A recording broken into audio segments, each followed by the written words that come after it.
Episode की शुरुआत में निंग को दिखाया जाएगा जो कि ब्लाइंड फोल्डर बांधी हुई होती है और प्रेसिडेंट ली जो है वो नशे के हाल में होते हैं और यहाँ पे निंग और प्रेसिडेंट ली दोनों एक दूसरे से इंटीमेट हो जाते हैं। सिचुएशन ये था जब वो दोनों इंटीमेट हो रहे थे तो निंग के बॉडी पे एक बर्थ मार्क होता है। यहाँ वो प्रेसिडेंट ली के पास स्पेशली आई होती है पैसों के लिए, लेकिन निंग ये नहीं जानती थी कि वो कौन है, कहाँ का है। बस वो जब जा रही होती है मॉर्निंग में तो प्रेसिडेंट ली को देखती है और उसे फ़ोन आता है कि उसकी ग्रैंड मदर की डेथ हो चुकी है। अब वो ये सुन के दौड़ी भागी चली जाती है। असल में निंग आई थी अपने फ्रेंड सर्कल के वहाँ, लेकिन उसके साथ ड्रग्स मिला के उसको जानबूझ के प्रेसिडेंट ली के रूम में डाल दिया जाता है, जो कि कोई और नहीं उसकी सिस्टर सी और मॉम होती है खुद की। ये सब चीज़ प्रेसिडेंट ली के बारे में और निंग के बारे में कह रही होती है, जहाँ निंग सुन रही होती है कि उसकी मॉम ने उसे किसी और के हवाले कर दिया, बिना सोचे समझे उसकी रेपुटेशन को बर्बाद कर दिया। जहाँ कहती है निंग गुस्से में आके कि मॉम क्या गलती थी, मैं तो अपनी फ्रेंड सर्कल में गई थी घूमने के लिए और यहाँ सी ने मुझे ड्रग्स मिलाया और मुझे ड्रग्स मिला के कहा कि दादी की तबीयत ख़राब है, उसके लिए पैसे चाहिए और वो पैसे तुम्हें उस रूम के अंदर ही मिलेगा। वहाँ जाने के बाद मुझे पता चला कि वहाँ क्या था। इतना कह के वो कहती है कि हाँ मैंने ऐसा किया क्योंकि मैं नहीं चाहती थी कि तुम वहाँ से वापस लौट के आओ, मुझे तुमसे हेट है। ऐसी सिस्टर जो भाग रही होती है, जहाँ निंग कहती है माँ मुझे बचाओ, लेकिन फ्रेंड सी जो है निंग को गला दबा रही होती है क्योंकि उसको वो मारना चाहती थी। यहाँ पे उसकी मॉम फंस जाती है, जबकि फ्रेंड निंग उसकी खुद की डॉटर थी और सी भी, लेकिन सी ने कहा होता है अपनी मॉम को कि वो उसका साथ दे और यहाँ पे उसकी मॉम और सी दोनों ने मिलके निंग को मार डाला था। तभी यहाँ पे सी बोलती है मॉम चलो भाग चलते हैं और दोनों वहाँ से मॉम एंड डॉटर भाग जाती है छोड़कर। ये सीन 4 साल बाद शिफ्ट होता है, जहाँ निंग एक बहुत बड़ी फैशन डिज़ाइनर बन चुकी है और वो वापस आई है इस वजह से, जहाँ उसे एक कॉन्सेप्ट के लिए ये ड्रेस बना के देना है जो बहुत बड़े कंपनी का सीईओ है, उसकी वेडिंग है। यहाँ पे योयो यानी उसकी डॉटर कहती है मॉम मुझे वैसे डैड चाहिए, मुझे चाहिए डैड। वो ज़िद करने लगती है, जहाँ निंग योयो के बारे में बोलती है कि बस बहुत हुआ। जब पलटती है तो ये तो वही लड़का होता है 4 साल पहले वाला। यहाँ पे वो देख के एकदम से शॉक्ड हो जाती है प्रेसिडेंट ली को। यहाँ पे कहती है चुप करो और चलो यहाँ से, जिद मत करो, मुझे बहुत बुरा लगता है योयो। तभी यहाँ पे योयो जो है प्यारी से स्माइल करती है प्रेसिडेंट ली को और बाय बाय करती है। प्रेसिडेंट ली भी उसे करता है। पता नहीं प्रेसिडेंट ली को क्यों उस लड़की में इतना प्यार आता है। फिर कहता है क्या हुआ बॉस, सब ठीक तो है? कहता है हाँ वो बहुत क्यूट थी। तो असिस्टेंट कहता है हाँ बॉस वो तो बात है, खैर छोड़ो, तुमने क्या बताया, क्या वो फैशन डिजाइनर आ रही है? तो बोलता हाँ बॉस। तभी यहाँ पे सी को उसकी सिस्टर को दिखाया जाएगा जो भी वो भी एक फ़ैशन डिज़ाइनर है और वो प्रेसिडेंट ली के पास आती है कि मैं हूँ और मैं ही आपका कपड़ा ड्रेस जो भी है आपका और आपकी फियांसे का करूँगी। तो कहता है ठीक है मुझे तो कोई प्रॉब्लम नहीं है, बस अच्छा होना चाहिए। जहाँ वो प्रेसिडेंट ली की मॉम से मिलती है और यहाँ पे उसकी मॉम सारी चीज़ें डॉक्यूमेंट्स वगैरह देती हैं कैसे क्या करना है नहीं करना है। यहाँ पे सी कहती है डोंट वरी आंट, मैं सब कुछ अच्छे से हैंडल कर लूँगी। तभी वहाँ पे आ जाती है निंग, कहती है कि तुम क्या कर रही थी, ये असाइनमेंट मेरा है और तुम नकली फर्जी बन के आई हो यहाँ ठगने के लिए।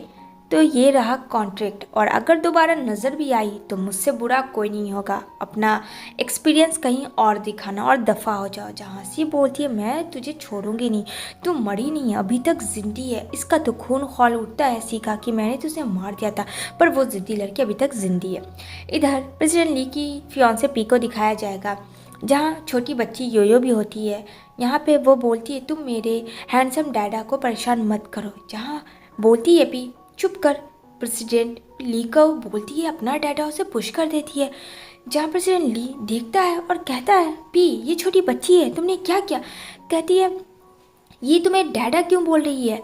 तो कहता है वो बच्ची है पर तुम तो बड़ी हो, तुम्हें तो अकल होना चाहिए। यहाँ पे कहती है वो मेरे डैडा है, तुम्हें क्या? यहाँ पे प्रेसिडेंट ली दौड़ के जाता है योयो के पास और कहता है तुम्हें चोट तो नहीं है? लगता है पी को कि वो उसे उठाएगा, लेकिन यहाँ पे पी देखती है कि वो बच्चे पे ज़्यादा इंटरेस्ट है, तो इसमें उसे और ज़्यादा गुस्सा आता है और कहती है मेरी और तुम्हारी शादी हो रही है बहुत जल्दी, मुझे नहीं लगता है प्रेजेंटली तुम्हें इस तरीके के कोई भी अननोन बच्चे को इतना प्यार करना चाहिए। जहाँ प्रेजेंटली कहता है ये मासूम बच्चा है, इसका क्या दोष है, और बड़ी तुम हो, तुम्हें समझ होना चाहिए। तभी यहाँ पे निंग जो है अपने काम में बिजी होती है। जब याद आता है कि उसकी डॉटर मिल नहीं रही है तो काफ़ी परेशान हो जाती है। यहाँ पे प्रेसिडेंट ली कहता है तुम यहाँ किसके साथ आई हो, तो योयो कहती है मैं अपनी मम्मा के साथ आई हूँ, मेरी मम्मा काम करती है यहाँ पे बोलता है अच्छा। तभी यहाँ पे आ जाती है निंग और कहती है तुम ठीक तो हो ना, तुम कहाँ चली गई थी, मैं कितनी वरीड हो गई थी। तभी उसकी नज़र प्रेसिडेंट ली पे पड़ती है। ओह माय गॉड, ये तो वही इंसान है। यहाँ पे प्रेसिडेंट ली भी निंग को देखता है, बट फ्रेंड उसे कुछ याद नहीं होता। यहाँ पे कहती है आई एम सो सॉरी, मुझे माफ़ कर दीजिएगा। जहाँ भी कहती है आइंदा से अपने बच्चे को मत लाना, कहती है मैं आगे से ध्यान रखूँगी। इतना कह के वो उसे लेके चली जाती है। यहाँ पे बोलती है निंग योयो अगर आइंदा से तुमने ऐसा एम्बैरेस वाला काम किया तो मुझसे बुरा कोई नहीं होगा। लेकिन फ्रेंड योयो को वो एक जगह बैठाती है। भला योयो एक जगह बैठने वालों में से कहाँ थी। नेक्स्ट डे फिर वो प्रेसिडेंट ली के केबिन में आ जाती है और उससे फ्रेंडशिप बढ़ा रही होती है। जहाँ प्रेसिडेंट ली को योयो की बहुत ज़्यादा प्यारी प्यारी बातें अच्छी लगती है और वो भी बहुत ज़्यादा योयो के साथ अटैचमेंट हो रहा होता है धीरे धीरे। यहाँ पे वो बोलती है मेरी मामा एक बहुत बड़ी फैशन डिज़ाइनर है अंकल, आप चाहो तो उनसे स्टिच करवा सकते हो ड्रेस। आपको पता है मामा शायद मेरी इसलिए काम करने आई है। जहाँ वो पी का ड्रेसअप साइज़ ले रही होती है।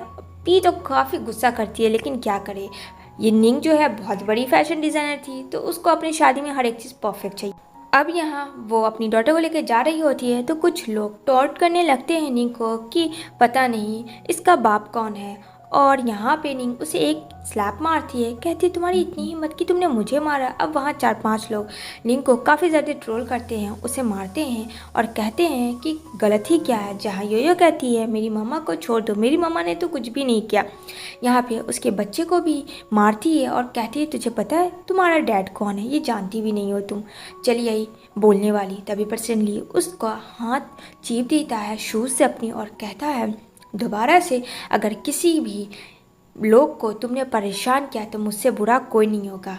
काम करने में देता हूँ, मैं किसी को पैसे नहीं देता हूँ कि तुम किसी भी लोग को इनोसेंट को तुम ट्रोल करो। तो यहाँ पे सब लोग माफ़ी मांगते हैं। इतना करके वो लोग डर से चले जाता है कि ये पर्सनली अगर उसने निकाल दिया नौकरी से तो वाट लग जाएगी।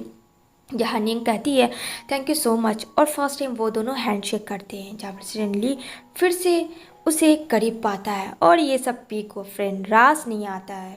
यहाँ पे सोच रही होती है कि ये कुछ ज़्यादा ही अट्रैक्टिव हो रही है, ऐसे नहीं चलेगा काम।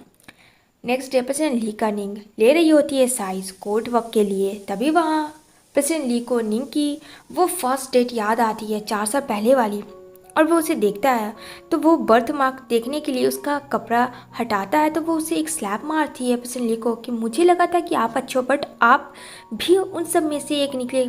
पर यहाँ पे कहता है मेरी बात तो। तभी भी बोलती है क्या हो रहा था, कहता कुछ नहीं। इधर वो जब घर जाता है तो देखता है प्रेसिडेंट ली को खोजते खोजते योयो उसके घर तक पहुंच गई है और काफ़ी ज़्यादा थक गई थी, जिसकी वजह से उसकी तबीयत ख़राब हो जाती है। तभी यहाँ पे वो जाता है मेडिसिन लाने तो देखता है प्रेसिडेंट ली कि निंग को किडनैप कर लिया। उसका पीछा करता है जो कोई और नहीं पी होता, उसे काफ़ी ज़्यादा ड्रग्स पिला देती है ये पिलाने के लिए, और कुछ लड़के को हायर करती है कि उसके साथ मिसबिहेव करे। जहाँ सारे बॉडीगार्ड पी के बताए हुए रास्ते पे चल पड़ते हैं और यहाँ निंग तो बेहोश थी। तभी वहाँ ओल्ड मैन आता है और एकदम से उसे गंदे गंदे जगह टच करने लगता है और यहाँ पे वो भागने की पूरी कोशिश करती है। तभी वहाँ पे पी को ड्रग्स पिला देती है और यहाँ पे वो तो नशे में होता है ओल्ड मैन, उसे क्या पता कौन लड़की आ रही है कौन जा रही है। यहाँ पे निंग छिप जाती है। तभी यहाँ पे पी बोलती है क्या कर रहे हो, लेकिन फ्रेंड काफ़ी देर हो चुका होता है, वो राक्षस हावी हो चुका होता है पी पे। यहाँ पे जैसे तैसे करके निंग अपनी जान बचा के उस होटल के रूम से बाहर निकलती है और वो बिल्कुल नशे में नहीं थी, लेकिन प्रेसिडेंट ली उसका पीछा करता हुआ आ जाता है और यहाँ पे वो उसे गोद में उठाता है और लेके उसे भागता है। यहाँ पे कहता है होश में रहना, तुम ठीक हो। तभी वो डॉक्टर को कॉल करता है, लेकिन डॉक्टर जो है फ्रेंड शहर से बाहर गए हुए होते हैं।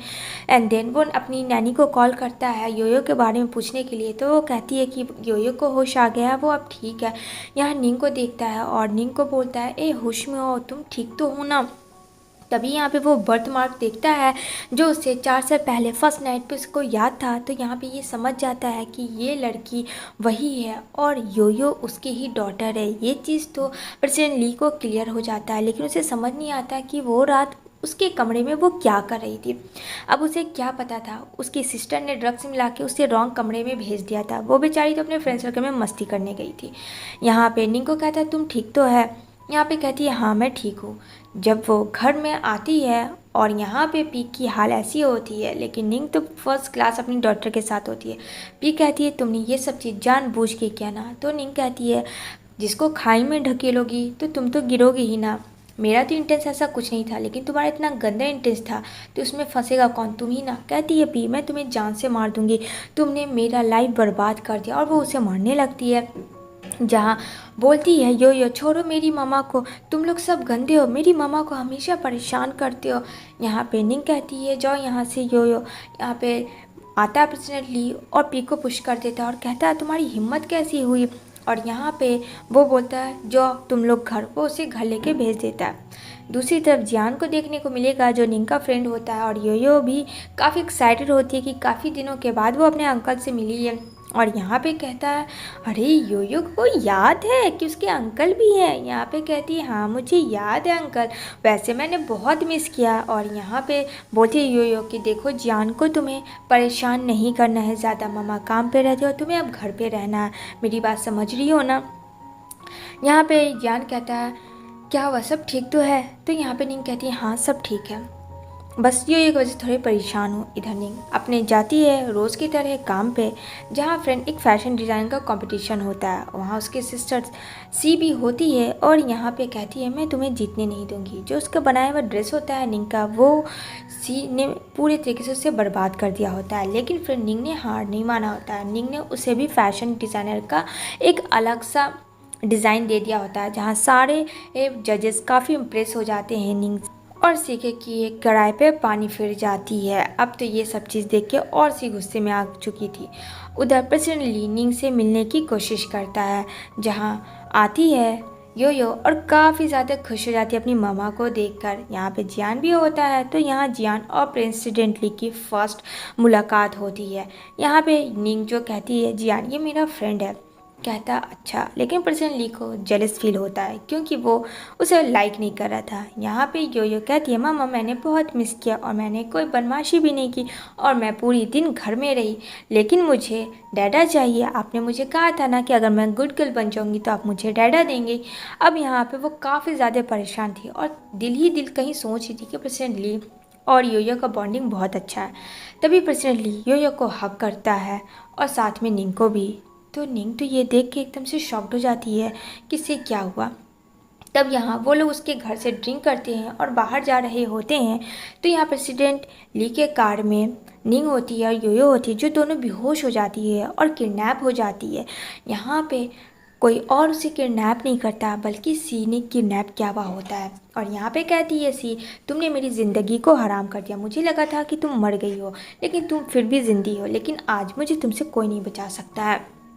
यहाँ पे निंग कहती है तुम ऐसा क्यों कर रही हो और योयो के साथ तुम क्या करने वाली हो, प्लीज़ योयो को छोड़ दो, वो तुम्हारी भी तो कुछ लगती है। लेकिन फ्रेंड जब इंसान शैतान के रूप में आ जाता है तो कोई नहीं देखता है कि वो क्या है और नहीं है। यहाँ पे निंग बेग करती है प्लीज़ तुम्हें कॉन्ट्रैक्ट चाहिए, मैं तुम्हें वो भी दे दूँगी, तुम ही सब करना, लेकिन प्लीज़ मेरी बच्ची को छोड़ दो। लेकिन यहाँ पे जियान आता है और जियान निंग को कहता है तुम ठीक तो हो। उसे लगता है कि वो उसे बचाने आया, लेकिन सी ने जियान को मिला लिया होता है। और यहाँ पे वो बोलती है मुझे डैडा चाहिए, मुझे प्रेसिडेंट ली के बारे में वो बोलती है, जहाँ जियान को गुस्सा आता है उसे बेहोश कर देता है। यहाँ पे निंग कहती है तुमने योयो के साथ ऐसा क्यों किया, तुम भी मिले हुए हो। इधर प्रेसिडेंट ली जब आता है घर पूछता है उसकी मॉम से कि कहाँ है निंग, तो कहती है नहीं निंग तो नहीं आई। यहाँ पे पर्सनली समझ जाता है कि ज़रूर कुछ तो गलत हुआ है। यहाँ पे सी निंग को बांध देती है और मुंह में कपड़ा डाल देती है ताकि आवाज़ ना आए, और यहाँ पे योयो पे बोलती है मारने के लिए, लेकिन प्रेसिडेंट ली वहाँ पे एट ए टाइम आ जाता है उसकी मॉम को लेकर, और उसकी खुद की भी मॉम, सारी फैमिली आ जाती है निंग और योयो को बचाने के लिए, क्योंकि सबको पता था प्रेसिडेंट ली की डॉटर जो है वो योयो है। अब यहाँ पे बोलती है सी अगर किसी ने करीब आने की कोशिश की तो मैं नी और योयो को दोनों को मार दूंगी। जहाँ पे ली कहता है तुम्हें जो चाहिए वो मैं दूंगा, पर ऐसा मत करो। लेकिन फिर वो काफ़ी ज़्यादा सी अपने आप को गुस्से में खो चुकी थी और वो मारने वाली होती है निंग को, लेकिन उसकी मॉम आ जाती है और मॉम को लग जाता है। जहाँ निंग काफ़ी चिल्लाती है मॉम ये आपने क्या कर दिया, उसकी मॉम एट ए टाइम वहीं पे मर जाती है। जहाँ पे सी कहती है तुम्हारी वजह से ये हुआ। यहाँ पे जल्दी से प्रेसिडेंट ली उसका हाथ खोलता है और उसकी मॉम भी प्रोटेक्ट करती है, लेकिन सी इससे भी रहा नहीं जाता तो अगेन वो निंग को मारने वाली होती है, लेकिन वहाँ पे जियान आके निंग को बचा लेता है। यहाँ पे वो कहता है मुझे माफ़ कर देना, मैं भी इसी के बहकावे में आ चुका था। यहाँ पे कहती है निंग जियान हिम्मत मत हारना, मैं तुम्हें कुछ नहीं होने दूंगी, और जल्दी से उसे हॉस्पिटलाइज करती है। जहाँ सही सलामत जियान हो जाता है और जियान अपनी गलती का माफ़ी मांगते से रियलाइज़ होता है कि उसने बहुत बड़ी गलती की। निंग कहती है कोई बात नहीं, मुझे पता है तुम वैसे नहीं थे। दूसरी तरफ प्रेसिडेंट ली और निंग मिल जाते हैं और प्रेसिडेंट ली कहता है मुझे पता है वो फर्स्ट नाइट किसी और के साथ नहीं तुम्हारे साथ था, क्योंकि मैंने बर्थ मार्क तुम्हारा देखा था और यो मेरी डॉटर है। जहाँ निंग तो पहले ही से बात जानती थी, प्रेसिडेंट को भी पता था, लेकिन वक्त नहीं मिला था इन दोनों को ये सब बातें करने की। अब यहाँ योयो को मिल जाते हैं अपने डैड और मॉम के साथ वो हंसी खुशी रहने लगती है। तो कमेंट करना कि ये मूवी कैसी लगी।